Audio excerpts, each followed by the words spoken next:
All right, and welcome back, everyone. Before we start this next run, I would like to thank Vani for jumping in on short notice to give us a fantastic Willow any percent run. So, Vani, take it away.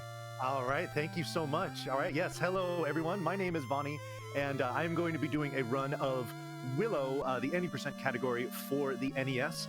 For those of you that might have already seen what is on the screen so far and think, hey, this kind of reminds me of that late 80s fantasy adventure movie, you are correct. This game is based very heavily off of that. The story takes a little bit of liberties, but it's still going to be fun, and this run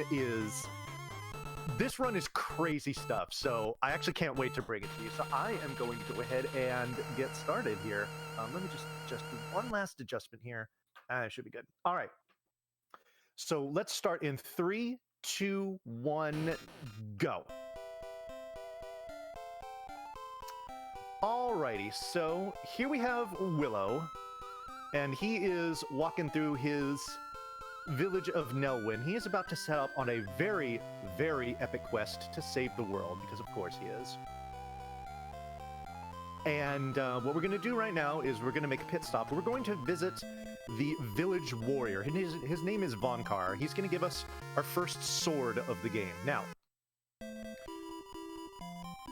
we are doing this for marathon safety. I'll explain a little bit as to what that entails in just a second.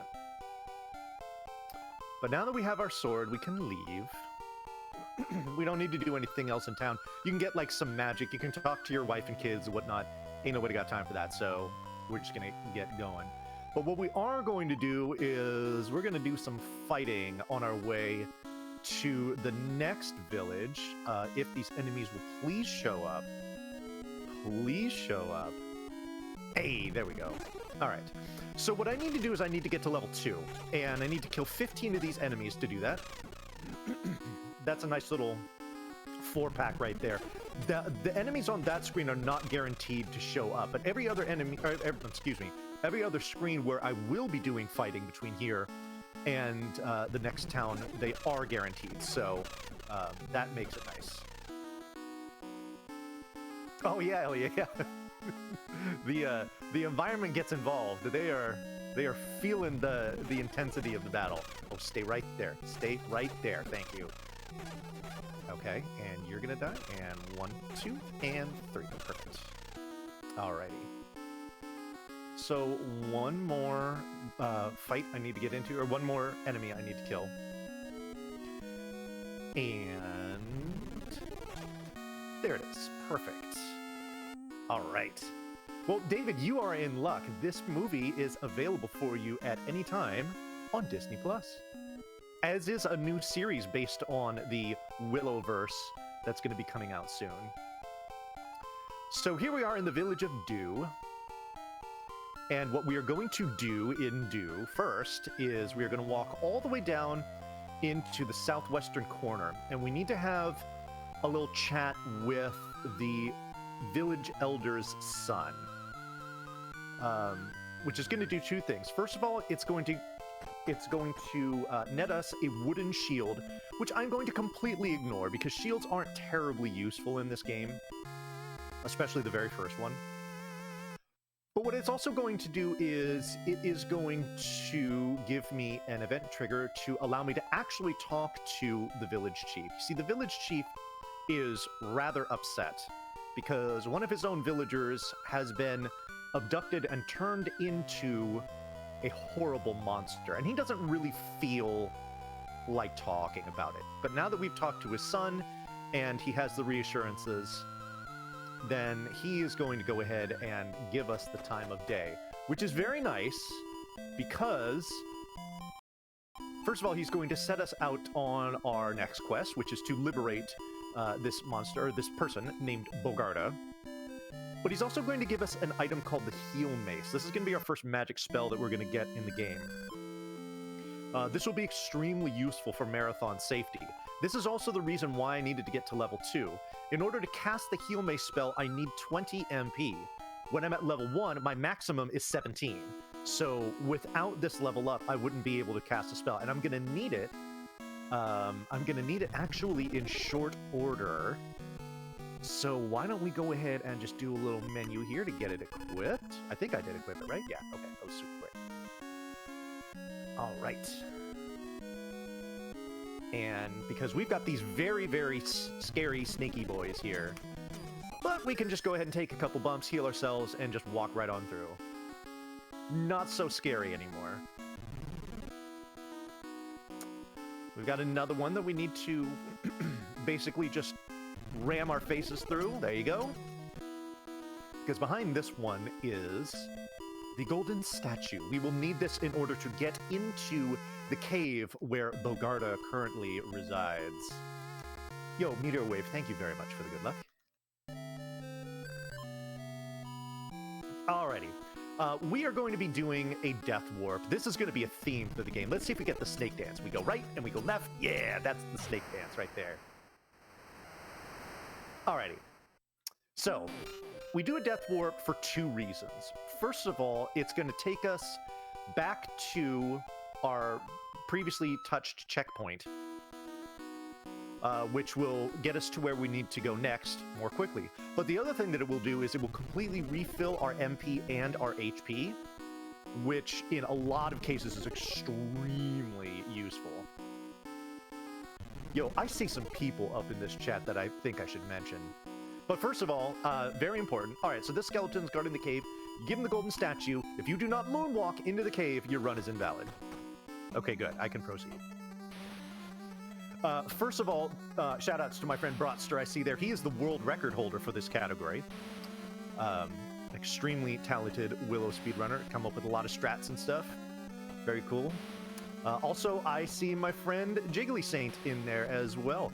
Jiggly Saint has done a couple of great things in the Willow community, namely worked on a patch. I'm actually using a patched version of the ROM here that takes out a lot of the strident flashing that happens in this game, namely when you die and when you cast certain spells. It's just a very it's a very strong strobing effect that we just don't need. The other thing that Jiggly Saint has been doing a lot of work with is developing and programming the randomizer for Willow, which has just gone live within the last few weeks and is really good. So yes, shout-outs to the Willow community showing up yet again for another one of my marathon runs. I always love to see it. I probably should just walk right through that, but that's cool. No seizure mode. There we go. Okay, well, you do stuff, Jiggly, and you deserve credit. How about that? Jiggly has done lots of stuff. Be sure to give Jiggly some respect. All right, so we are about to fight the boss here, Bogarda. This is technically one of the more complicated fights in the game, and I really hope I don't screw it up. So he's gonna talk a little mess like, ha ha ha, youngster, blah blah blah. All right, let's see if this worked properly.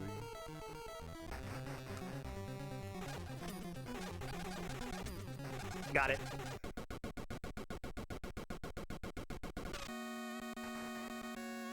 Alrighty. So now Bogarda is a human again, and he's like, hey, thanks. Why don't I teach you how to use fire? And so we get the magic of flowing fire, which is cool.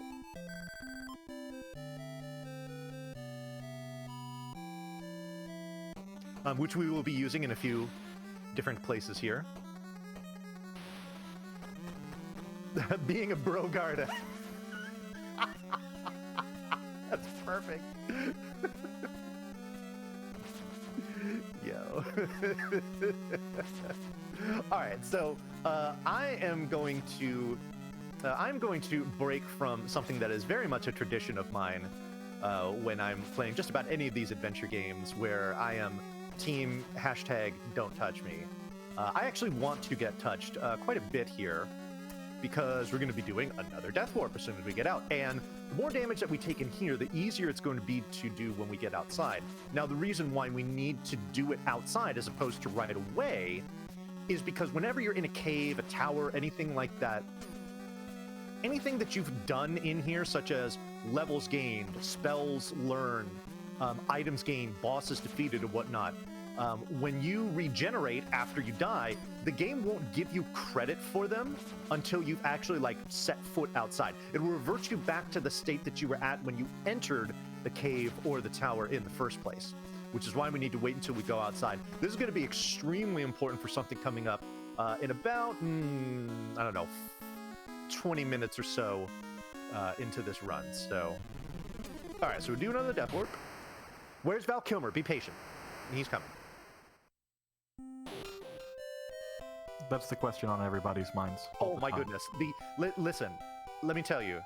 In the marathon runs that I've done of this, the thirst for Val Kilmer is very, very real. I normally do a bid war where we can either, where we're actually going to encounter Mad Mardigan in a few minutes, and he's all shackled up. he is a prisoner, and I do a bid war as to whether we will rescue him or ignore him. And I want to say it's like 90 to 10 the amount of money that has gone towards saving him as opposed to ignore him. People do not like to see their Val forsaken. It is, it's no joke. So, alrighty. So now we are leaving the village of Dew to the south because we have defeated Bogarda, and there's going to be a bridge coming up here that will be fully constructed. In fact, it is right about here. There it is. I see some Val faces in chat. Very appropriate. Very topical.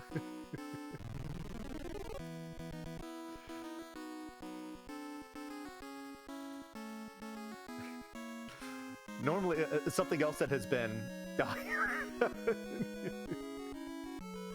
something else that has kind of come about in marathon runs that I've done of this is people making puns using Mad Mardigan's name, such that if you ignore him, he is Sad Mardigan, but if you rescue him, he is Glad Mardigan, so on and so forth.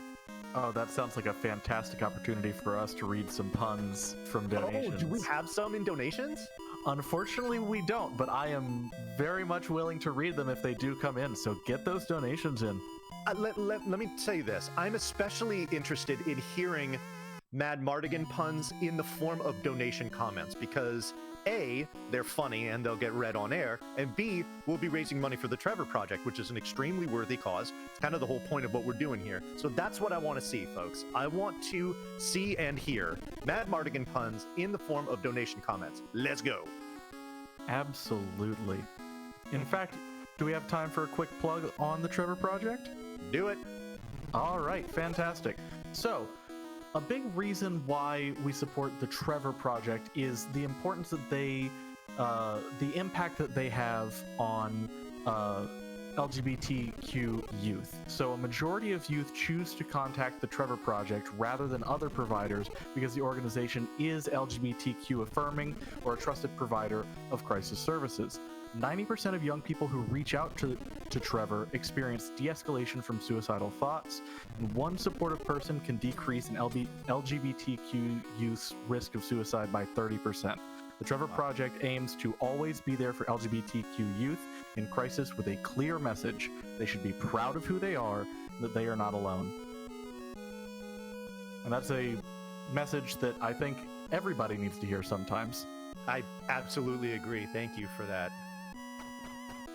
Alrighty, so here we are in the Matanda Cave. This is... this cave is pretty interesting for a couple of reasons, which we will get to soon. A little bit of walking here, but then we've got some... we'll have plenty to discuss. Alrighty, I'm just going to go ahead and do a little end around on those. All right, and now in this screen here, okay. So that ghoul there is not our friend.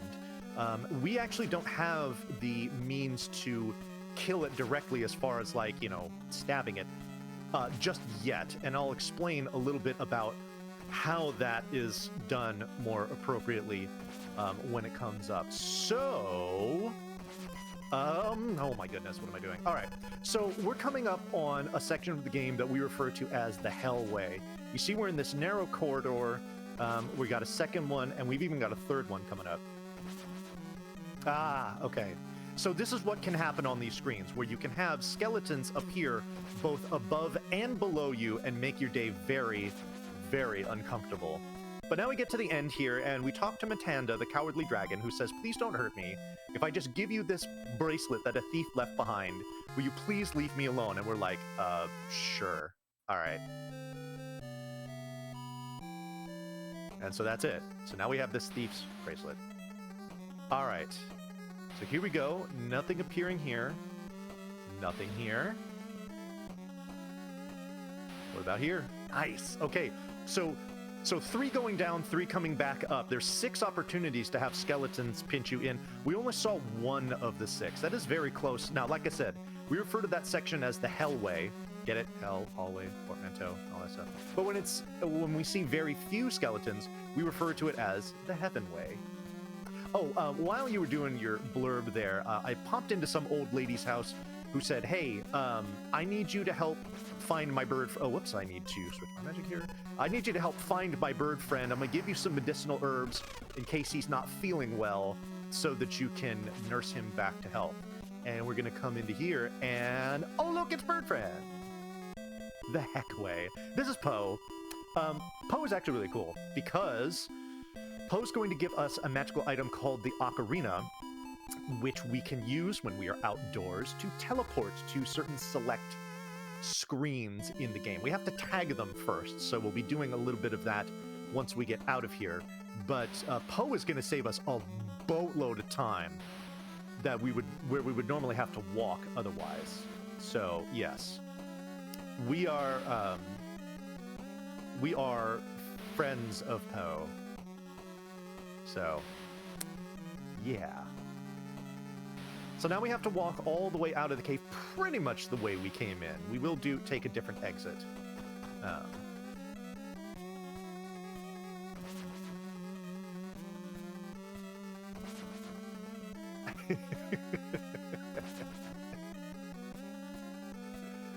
Yes, indeed. All right, I walk in that specific pattern in that room. I did it both ways. So that way I avoid spawning skeletons coming out of all 4 directions. Poe is not a raven. He's like this funky pterodactyl-looking thing. Whatever. We don't ask questions about Poe. Poe is the homie, and we'll be taking advantage of him. A flame sword, indeed. The description is, oh, it's red with flames, and you equip it, and it's just white. So it's false advertising. I feel lied to. The Pomey, there you go. Yo, that's a sick emote. I like that.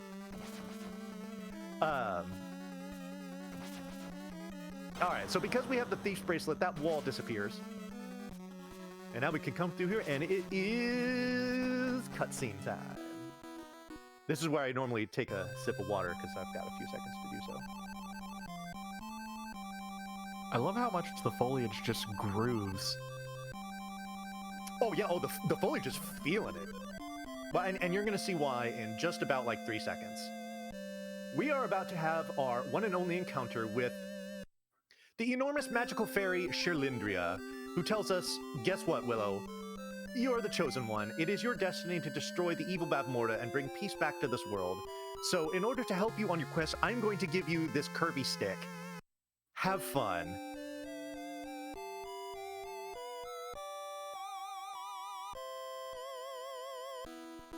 So we have a curvy stick, which right now is basically just that.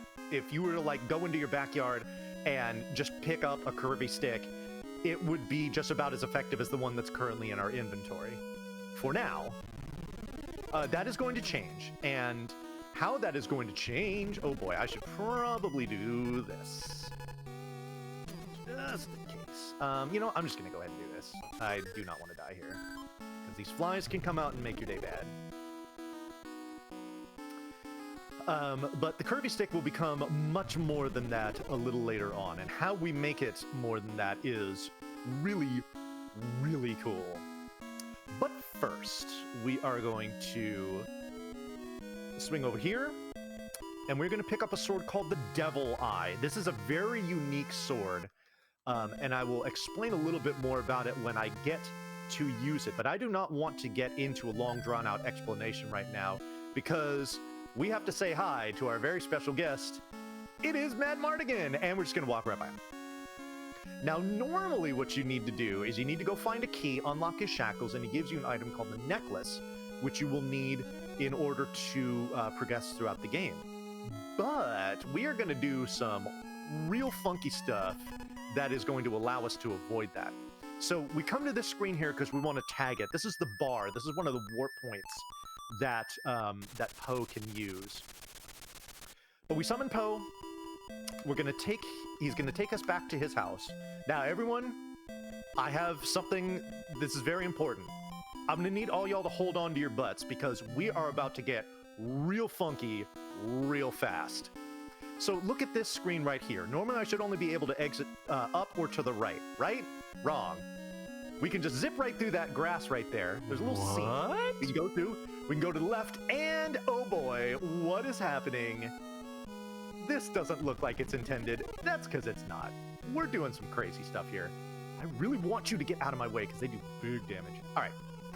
So what we have done is we have essentially just wrong warped and busted right into the middle of a very tall spiraling tower. I'm actually going to equip this sword here, and because I can use it on what I like to call like ghost enemies. So like those little bubble ghosts, the ghoul that I was trying to avoid in the Matanda cave, and there are several others. They will only take damage from the Devil Eye and nothing else. Conversely, any enemy that isn't a ghost takes no damage from the Devil Eye.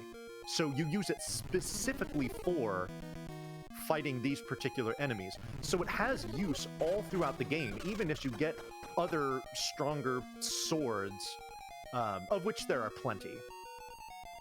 So to explain what happened there, where I went left on that screen with all the treants and whatnot, the game is the map for the game, as far as the overworld, all the dungeons, boss rooms, even everything like that, it's all just this one big patchwork that has, like, you know, essentially XY coordinates to it.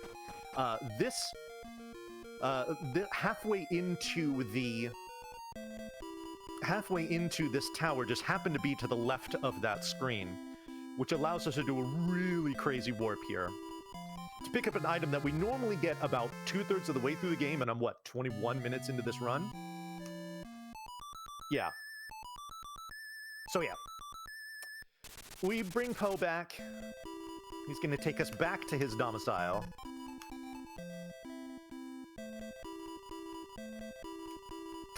Alrighty. You know what? If you have not released your butts, don't do so now, because that funky stuff was so much fun. Why don't we go ahead and do it again? Only this time, we're going to come out right about here and then go down. Oh, to go down. And now we're going to descend this tower. Maintain the clench. Yes, indeed. Hope you got a nice, firm grip. Ah, shoot. Okay, that's not a big deal, actually. No, go away. Okay, cool.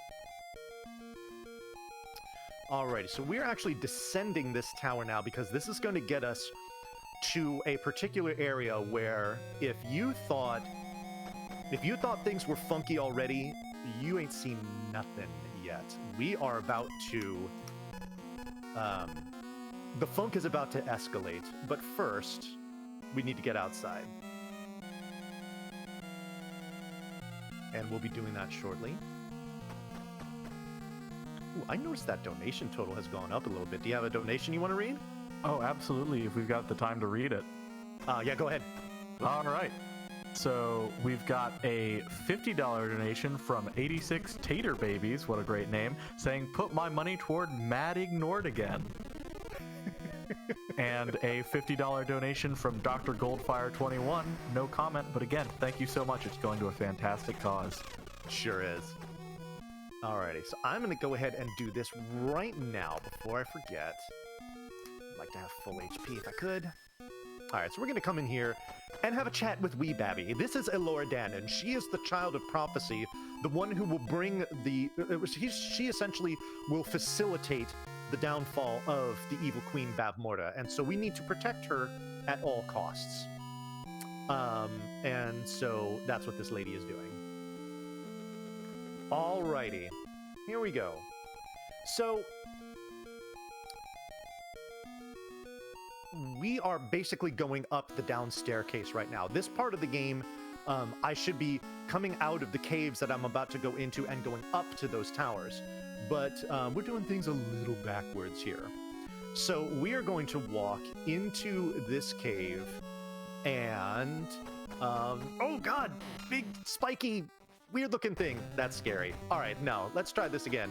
Oh my goodness, even scarier skeleton dude. Alright, I tell you what, let's do this.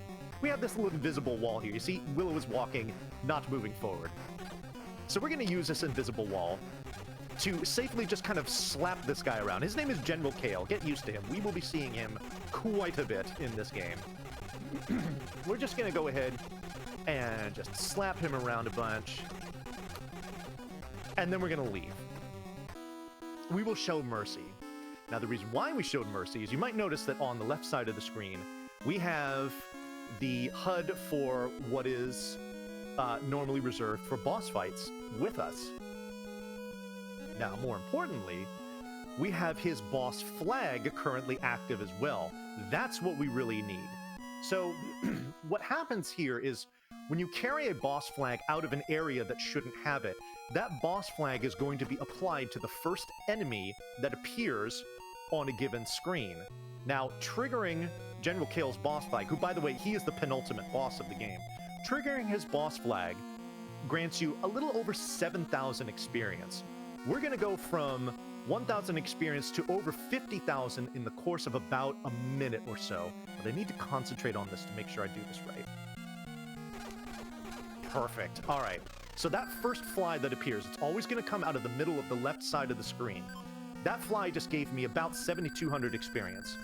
I'm going to want to do this 7 times. This is going to get me to level 14. Which is really important. I'll explain why when I'm done, but I just want to make sure that I do this properly. So that's 3. Unfortunately, killing all the other flies on the screen, no boss flag is there, so you have to reset it every time in order to make this work. Please die, thank you. All right, that's 4.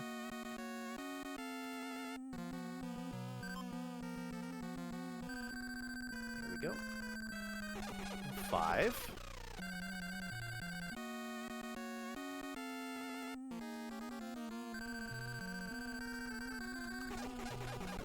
Go away. That's 6. Whoa. That was close.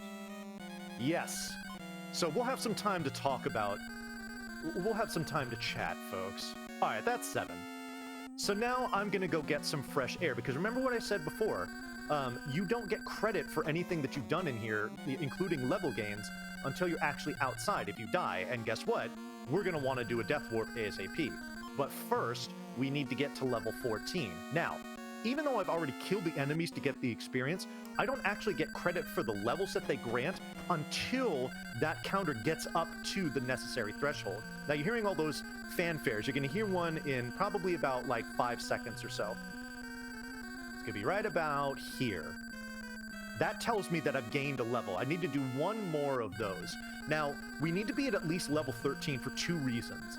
The first is that we are going to have a plot event that will not occur until you're at least level 13. And I'll talk about that when we get to it. The second has to do with the final boss fight, and I will talk a little more about that when we get there. But normally, you would have to do multiple... The old route of this game involved multiple grinds that were extremely tedious and, frankly, kind of boring to watch. But this is really cool. So, now that we have done this, we will now surrender to a state of 0 HP, which is totally fine. I must say, I do appreciate how you can just walk onto the HUD, no problem. Oh yeah, yeah. It's just a figment of your imagination. So before we died, our MP max was somewhere around 90. Our MP max was somewhere around like 60 or 70. Our HP max was in the 90s. Now you see both of them are in the 230s. That's a big difference, which is really cool. So we're gonna do. Let me see. One of the things that's kind of annoying about Death Warps is every time you die, everything gets unequipped. All right, so this might look familiar. Spiky boss, scary. No, thank you. Come back in. Skeleton guy, yes, this is cool. Only this time, we're going to treat him a little differently.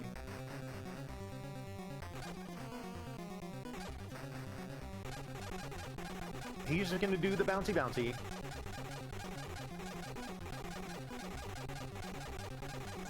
And he's going to die. Now, this is really important.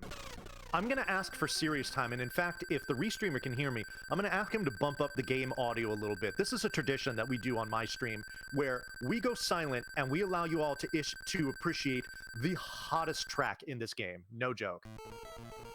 Here we go.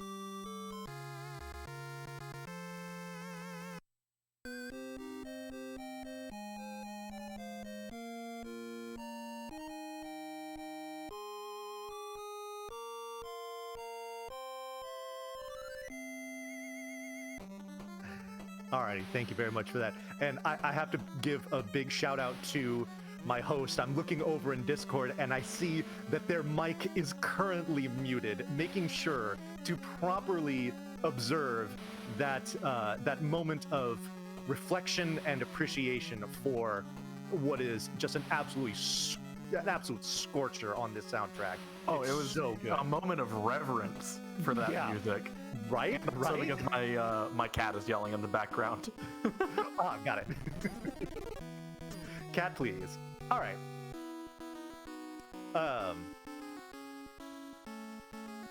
Very good. So more up the down staircase stuff is going on here.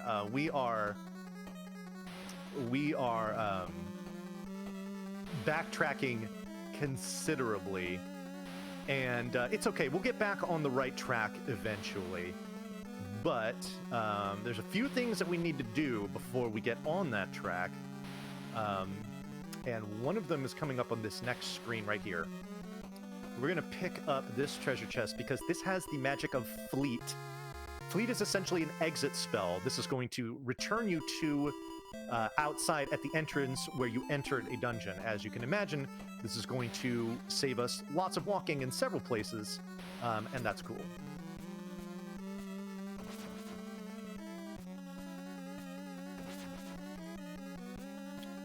Alrighty, so now let's see if he appears here. Ah, he does. So that ghoul dude that I was bemoaning before, now that I have the Devil Eye, I can wreck his face.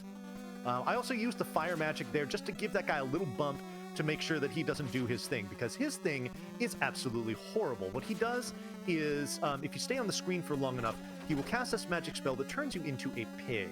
Now, being a pig is bad for two reasons. One, he then will fire bubbles at you while you're in pig form and do damage to you. But the worst part about it is that while you are little piggy boy, you cannot exit the current screen, and it just wastes an immense amount of time. All right, so here is Finn Raziel, currently a possum. However, because we have the curvy stick and we're at least level 13, we are powerful enough to turn her back into a human again. And so what she is now going to do is she's going to turn the curvy stick into the cane. The cane is now a vicious assault weapon that shoots bubbles. It is also necessary to do damage to the first form of the final boss. So, very important. Empiggened, I like it. fact, we're going to go ahead and equip the cane because if any of these suckers get in my way, I can just go ahead and throw bubbles at them, and they will succumb rather quickly. Like this guy. Have some bubbles. Get out of my way. Don't mess with bubbles. This is true. The pig is cute. The pig is actually a reference to the movie. There's a scene. Well, if you haven't seen it, I don't know if I want to spoil it because it's kind of important to the end, the climax of the movie. But the pig is indeed a reference to the. It is indeed a reference to something that happens in the movie. So that's kind of cool. Oh, you're saying that this game isn't a direct representation, like including the wrong warp to the like 2/3 of the way into the movie, about halfway through. Yes, Willow does not do that in the movie. Oh my goodness, that was super rude. No, that does not happen. In fact, there has been speculation that this game was, when it was developed by Capcom, it was developed completely independent of having anything to do with Willow, but based on the movie popularity and the licensing, the people at the Willow studio said, hey, why don't we just slap Willow elements on it and sell it that way? It's a win-win. All right. What's another win is this magic spell we just got, the Monster's Bone. This will show up in our magic menu as the Spectre magic. Kind of looks like a cow's skull. In fact, oops, no, that's not what I wanted. That's what I wanted. There it is. Okay.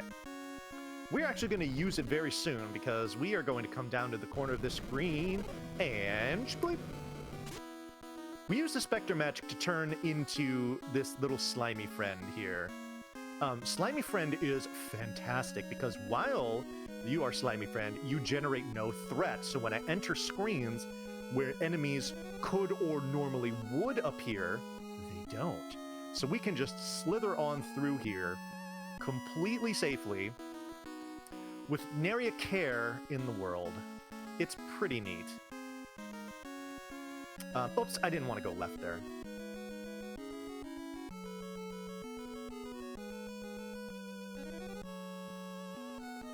Or right, wait a minute. Oh shit, did I go the... Wait a minute, hold up. Did I go the wrong way? I'm a doofus, aren't I? Yeah, I am. Damn it, I went the wrong way. Oh, okay. That's alright, it means you just have more opportunities to see the Slimy Boy. We do. Oh, Slimy Boy is a theme throughout this game. We are going to use it quite a bit. Oh,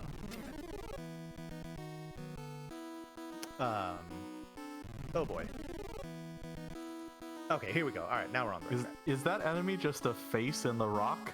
Oh, yes. I'm sorry. Normally we don't... Yeah, this is what we refer to as Derp Mountain. It is a derpy face that just will appear in the side of the mountain and throw fire at you. All right, so we pop in here, and this lady not only is going to give us a very nice refresh, but also is going to teach us the magic of thunder, which is particularly useful in one section in the later part of the game. So that's cool. Alrighty, so we do more walking. Don't bother with these guys. Those mask enemies are also like the ghost enemies that I was talking about. They will only take damage sword-wise from the Devil Eye.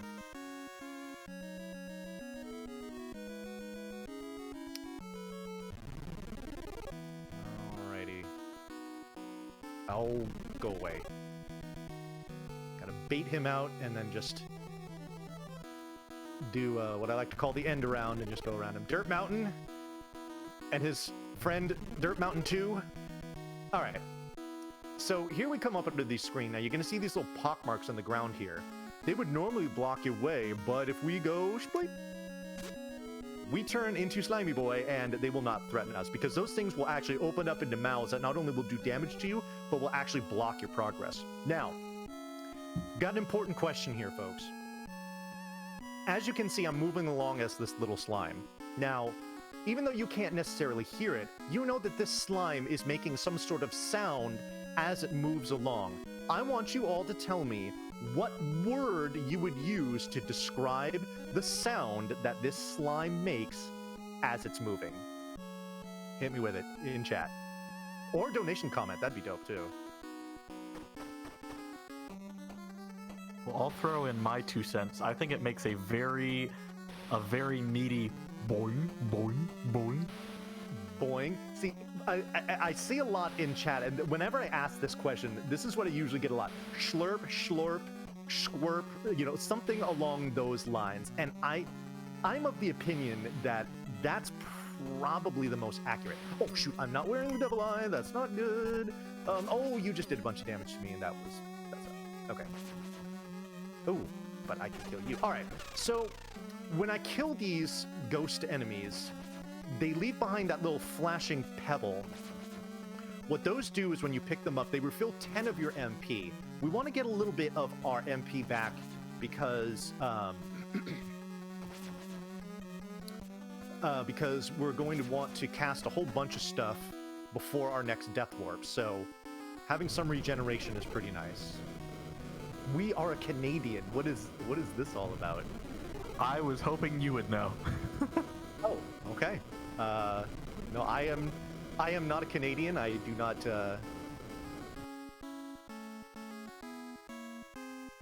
Okay, come on over here. Oh, ow! It's the raid.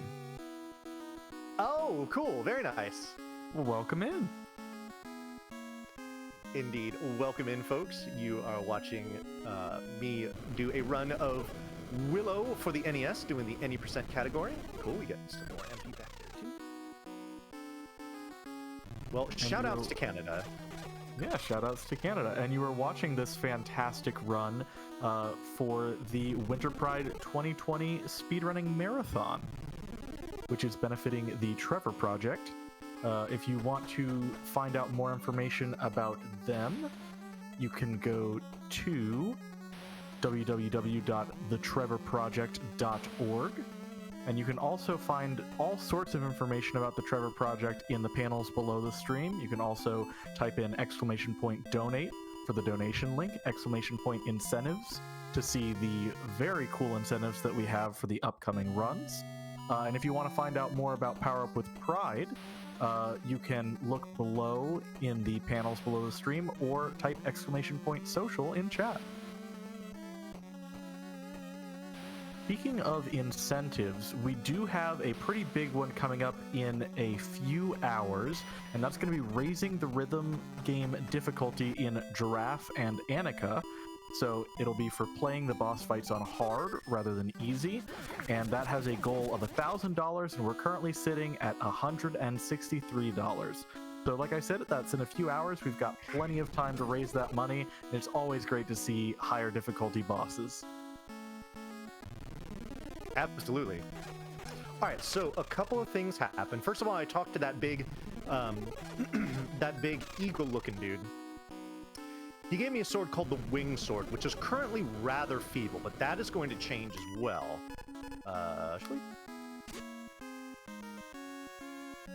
Absolutely, the Mollusk. I appreciate the opportunity to do so because this is always such a fun run for people to watch. So yeah, we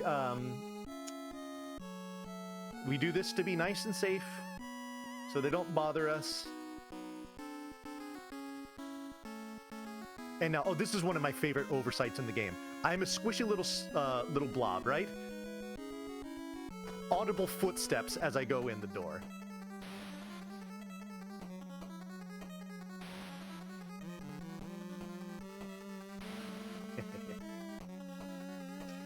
Oh, go away. Oh, and give me your pebble, please. Yes. It's the blob feet. But even if the blob had feet, it wouldn't go...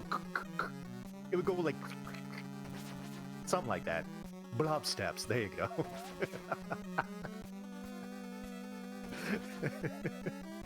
Oh, do not touch me, Sir Batman. All right. Oh, excuse me. All right. So, oh, another thing that you saw me do after I talked to the lady that was in there was you saw the screen go black, and I did a little spinny thing. That was me using the fleet spell to exit. I'm actually going to do it as soon as I'm done talking to this guy here who gave me the witch's shoes.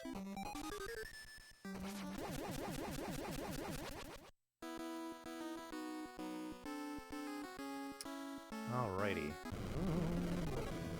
Let's switch back to Spectre Magic, because we are going to want to get to the edge of this screen here, and boy, Slimy Boy yet again.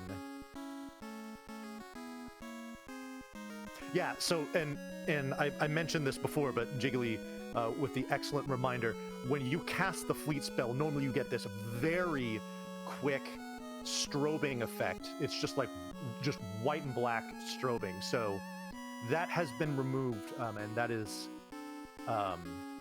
nobody misses it, trust me.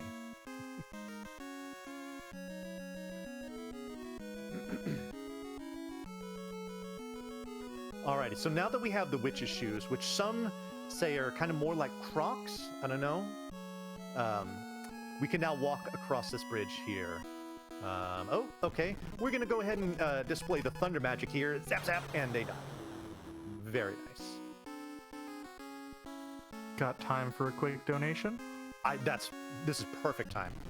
Fantastic. We've got a $50 donation from Mooware. No comment, but again, thank you so much. Indeed. Yes, so this is a patched ROM. I'm doing this on an EverDrive. It is hardware, but I am doing it on an EverDrive that has the flashing removed. Yes. And thank you again for that donation, Mooware.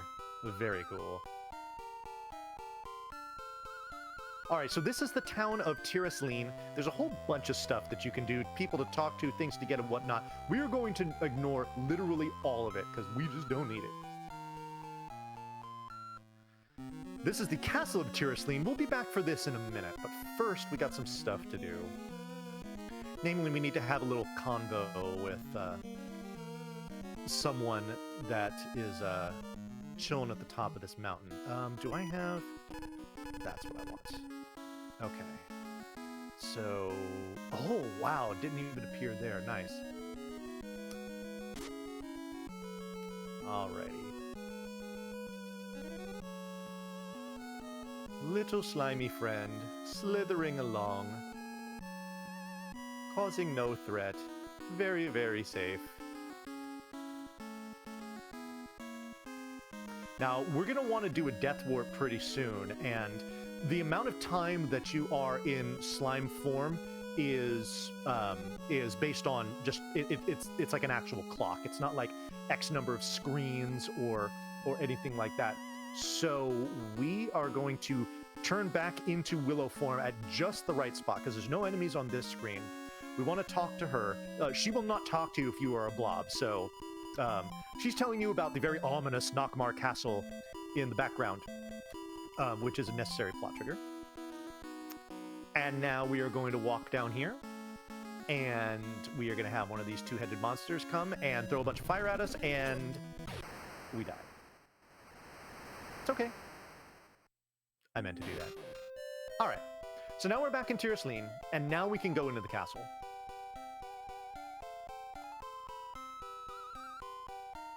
You know what? David, it's not about you, it's about them. And in fact, talking to people while in blob form is actually a rather important mechanic that will be coming up a little later. I don't want to say too much more about it, but that will be a thing. Oh, don't do anything. Thank you. Okay, good. Those purple ones are particularly awful because the pig spell they cast lasts a long time. As long as you exit the screen quickly enough, then they won't have an opportunity to do it, which is good. Okay, so in this room here, that is the warrior Eric of Galadorn. Remember him. We're going to ignore him too. I want this, yes. Okay. And instead, we're just going to come up here, and we've got the Eborsisk. We're going to stand right here and just... Oh, no! He threw fire at me. How inconsiderate. Not what I wanted to see you do. Okay, there we go. You are going to get some flashing here. You also get it when we... there's another boss we killed that's going to do it, so... I apologize for that. That wasn't patched out. I'm not sure if it can be, but whatever. Alrighty, y'all. Here we go. We walk into here and, oh, we're imprisoned. Cutscene time. Ha ha ha, I am Kale, the General of Nockmar. We know, we've already met you twice.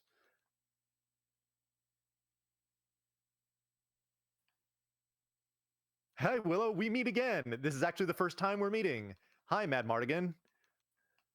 Let's just walk down here into the corner. We need some space. And now we meet the Brownies. This is Frangine and Rule. They are a race of extremely tiny humanoids that are normally an extreme nuisance and ones that Willow really, really does not like. But these two are particularly useful because they sprung us out of this prison. They also give us an item called the Powder of Unrequited Love, which we will use at the very end of this run. So, that's cool. So yeah, so for those of you that wanted to see a little more Val, there you go. There's even more Val coming up, so don't go anywhere. In fact, we've only got probably about, I don't know, maybe about 10 or 12 minutes left in this run, so we are, oops, wrong way.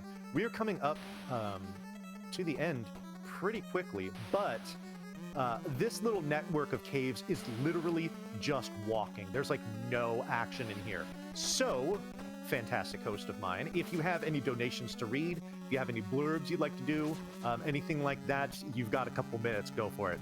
Well, I've definitely got some blurbs to do, but I would love to get some more of those Mad Mardigan puns in, so yes. If it Before is... it's too late. Limited time only, act now. Absolutely. All right, so...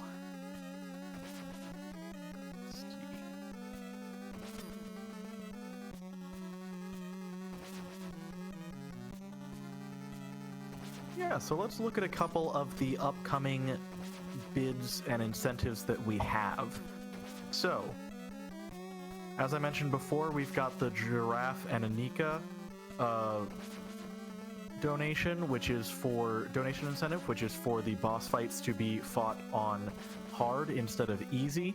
That's still at $163 out of $1,000, but we've got a few hours for that. When it comes to No Straight Roads, which I have not personally played but heard very good things about, you have the opportunity to choose between the Japanese or English voice acting. Currently, Japanese is in the lead by $20. So $21 would secure English, or any amount of money could widen Japanese voice acting's lead.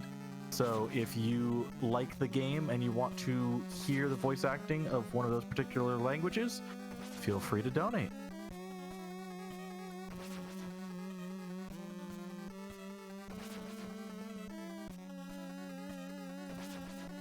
Very cool. All right, so we are about to exit this cave. We're in the last section of the game. We are now making our final approach to Nockmar Castle. Are you going to pick me? You're not. Thank you. Okay, good. We'll just go ahead and boost right through this guy. No big deal. Alrighty. Flies, no big deal. Here we get another visit from our friend Dirt Mountain. And his friend, also named Dirt Mountain. Alright, so here is where we're going to put not only the Devil Eye, but the Thunder Magic to work. So, we're going to encounter these, what I call Bubble Ghosts. So what Bubble Ghosts do is, they will, after a certain amount of time, they will split and duplicate. Now, what's particularly problematic about them doing this is that every time they do so, they take 10 of your MP in order to do it. And we don't want that. So we're going to use the Thunder Magic to kill them. Now, fortunately, casting Thunder costs 20 MP, and we get that instantly refunded by picking up those pebbles that they leave behind. So, it's pretty cool. Alrighty, one last time we will be in Slimy Boy form here for the rest of this run. And we're approaching Nockmar Castle right now. Very evil, very sinister place, guarded by this big scary guard. Oh no, a monster! And he runs away. It's unfortunate this is our last time that we're going to see the slimy boy. It feels like we just met. I know, it's, you know, it's not about the slimy boy, it's all about the splorps that you made along the way. Truer words have never been spoken. Shoutouts to the splorps. Alrighty, so let me get my fleet magic on here. And then we talk to this red eagle-looking guy. He's the brother of the blue one that gave us the wing sword. What he's going to do is he's going to put his power into the wing sword. It is now the strongest sword in the game. Which is good. So now that we've done this, our first trip into Nockmaar Castle is done. We're going to... Whoops, not magic. Or, I want magic. Now that we're out, we are going to go ahead and... we're going to call Poe again. Poe is going to take us to Tirasleen. Oh yeah, the game definitely finishes, no pun intended, but it finishes on a strong note when it comes to the music. There's a couple themes coming up here that are very, very strong. Oh yeah.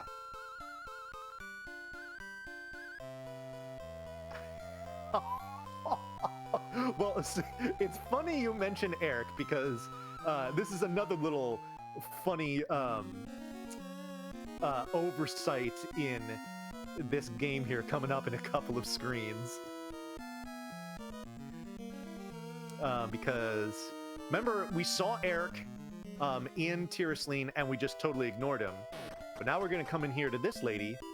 Wait, you've met Eric? And we're like, oh, sure, yeah, we're boys. We're totally boys. We go way back. So she gives us a key to Nockmaar Castle.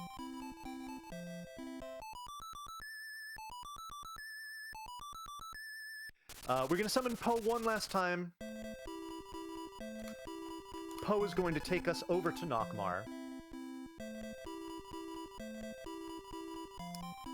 And... we're not going to go into Nockmaar yet because we have one more Death Warp that we need to do here. Hello? Yo, Free Enterprise! Thank you so much for that raid. What is up to all my Free Enterprise friends? You're here just in time to see the thrilling conclusion to Willow any percent. Alright, one more death, and it's a death quote-unquote warp, because we're going to warp exactly one screen to the right of where we just were.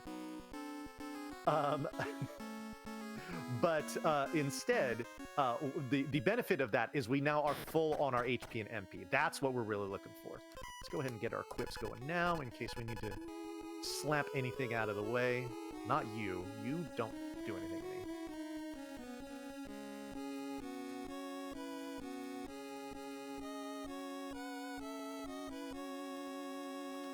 Got time for a quick donation before we enter the final few screens?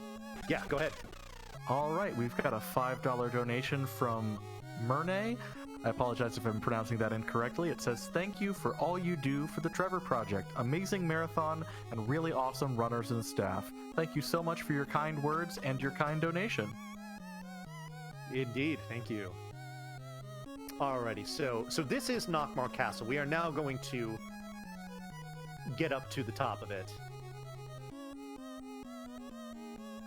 And in the meantime, we're going to enjoy just a really, really great theme.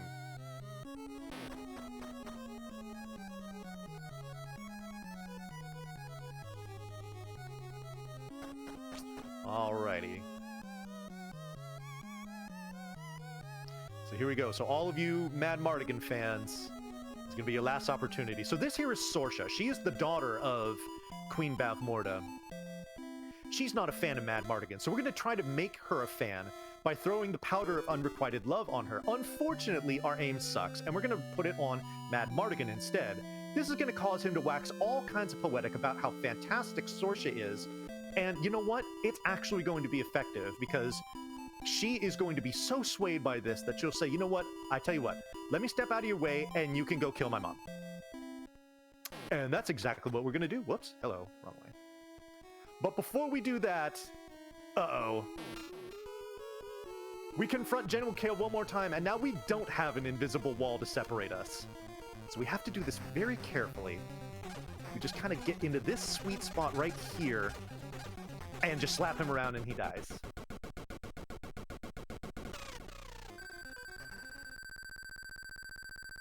No, not General Kale. General Kale is not Mom. Bavmorda is. That's our next stop. Here we go. It's hero music time. Like, tell me if you're, especially if you're playing this for the first time, and you're coming in here, like, this music doesn't pump you up. Like, come on. Going to save the world. I'm going to save the world.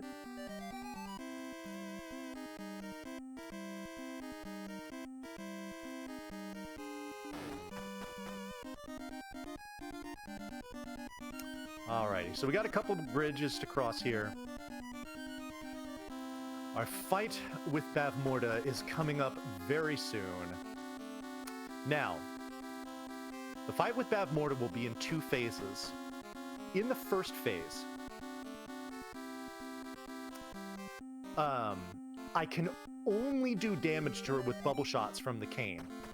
Now, I have a finite amount of MP with which to shoot out here, so I don't have a lot of room for error. In fact, you need to be at least level 13 to have the bare minimum of max MP in order to kill her. All right, so here's what we're going to do.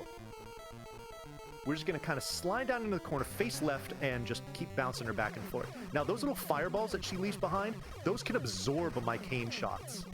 So we want to put her in just that sweet spot where we're hitting her with the cane, but those fireballs aren't getting in our way. All right, now we're into the second form. I can now damage her with the sword. Time will be on the final hit of Bavmorda, so please get ready.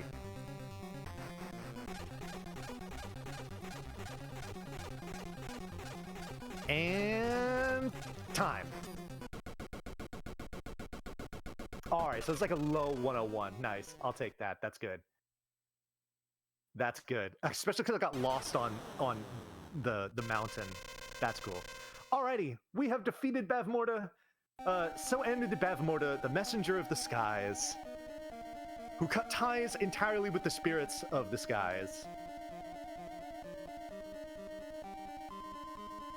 Only through the powerful magic of Finraziel, the birth of Elora Danan, and Willow, the man of courage and belief, was Bavmorda's menace thwarted. The spirit of the skies brought Bavmorda back to the sky and away from us where we just did not want her to be. The people chose Elora Danan as their queen and lived happily, wishing for her wealth and happiness. And there we go. So folks, that was Willow Any Percent for the NES. I see a ton of GGs in the chat. Thank you very much for that. I hope you all greatly enjoyed this run. It's always super fun for me to do this in marathons. So when I was asked to jump in and do it, of course, I was happy to do so. If you enjoyed this run here, if you enjoyed what I was doing, maybe a combination of the two, please do give me a follow. I would greatly appreciate it. I do games like this on my channel all the time. Willow is one of my favorites, so this is definitely something that is happening frequently when I do my thing. I am actually going to take my leave very shortly because I need my rest, because I will be up bright and early tomorrow morning. I will be doing another run right here. I will be doing Utopia 2, the 100% run, and that's going to be really cool too. So if you are liking games like this, then that is definitely one you will want to check out as well. So, but for now, I will go ahead and hand it on over to my fantastic host. Thank you all so much for having me here. I will see all of you right back here tomorrow morning. And until then, take care, everyone. Thank you so much for that run, Vonnie. And absolutely. So coming up next, we're going to have Octopath Traveler, and the category is going to be all female travelers, and it's going to be run by our very own Leggy Starscream. Stay tuned for that.